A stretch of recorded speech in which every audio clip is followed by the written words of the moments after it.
بسم اللہ الرحمن الرحیم۔ شروع اللہ کے نام سے جو بڑا مہربان نہایت رحم والا ہے۔ السلام علیکم ناظرین۔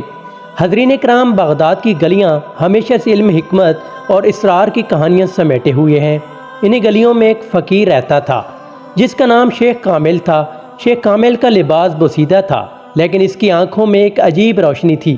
لوگ اس کے پاس آ کر اپنے مسائل کا حل پوچھتے اور وہ مسکرا کر انہیں ایسی باتیں بتا دیتا جو ان کی زندگی بدل دیتی تھی۔ شیخ کامل کے بارے میں مشہور تھا کہ وہ اپنی ضروریات کے لیے کبھی کسی سے کچھ نہیں مانگتا تھا، لیکن جو بھی کچھ لے کر آتا وہ اسے شکر کے ساتھ قبول کرتا اور زیادہ تر ضرورت مندوں میں تقسیم کر دیتا۔ بغداد کے بازاروں میں ایک کہانی گردش کرتی تھی کہ شیخ کامل کے پاس ایک ایسا راز ہے جو کسی کے بھی نصیب بدل سکتا ہے، لیکن وہ یہ راز صرف اسی کو بتاتا ہے جو اس کی آزمائش پر پورا اترے۔ ایک دن شہر کے ایک رئیس کا بیٹا، جو دنیا کی ہر آسائش رکھتا تھا لیکن دل کا سکون کھو بیٹھا تھا، شیخ کامل کے پاس آیا اور اس نے شیخ سے کہا، اے فقیر، میں نے سنا ہے کہ تمہارے پاس ایک ایسا راز ہے جو زندگی کو بدل سکتا ہے۔ مجھے وہ راز بتاؤ، کیونکہ میرے پاس سب کچھ ہے لیکن سکون نہیں۔ شیخ کامل نے مسکرا کر کہا، اس راز تک پہنچنے کے لیے تمہیں میری 3 آزمائشوں پر پورا اترنا ہوگا۔ اگر تم کامیاب ہو گئے تو میں تمہیں راز بتا دوں گا۔ پہلی آزمائش میں شیخ کامل نے رئیس کے بیٹے کو بغداد کے سب سے غریب علاقے میں جانے کو کہا اور وہاں کے لوگوں کی ضروریات پورے کرنے کا حکم دیا۔ رئیس کا بیٹا، جو ہمیشہ شاہانہ زندگی کا عادی تھا، وہاں کی فاقہ زدہ لوگوں کے ساتھ رہنے لگا۔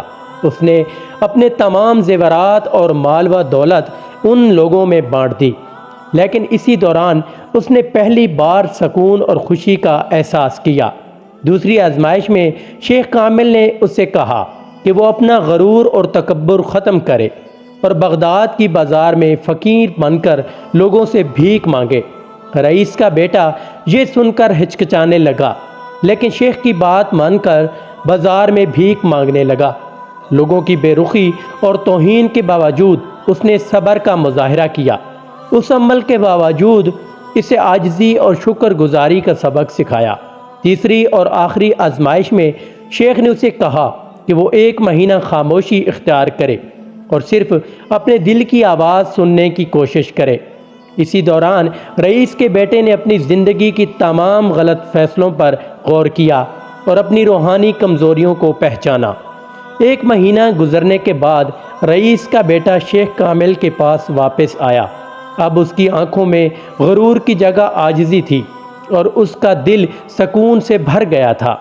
شیخ کامل نے مسکراتے ہوئے کہا، اب تم اس راز کو سمجھنے کے قابل ہو گئے۔ یاد رکھو، سکون اور خوشی دنیا کی چیزوں میں نہیں، بلکہ دوسروں کی خدمت، عاجزی اور خود کی پہچان میں ہے۔ جو یہ جان لیتا ہے وہی اصل راز پا لیتا ہے۔ رئیس کا بیٹا اس دن کے بعد ایک نیک اور عاجز انسان بن گیا اور وہ بغداد کے لوگوں میں سخاوت اور خدمت کی مثال بن گیا۔ ناظرین کرام، یہ تھی ہماری آج کی ویڈیو۔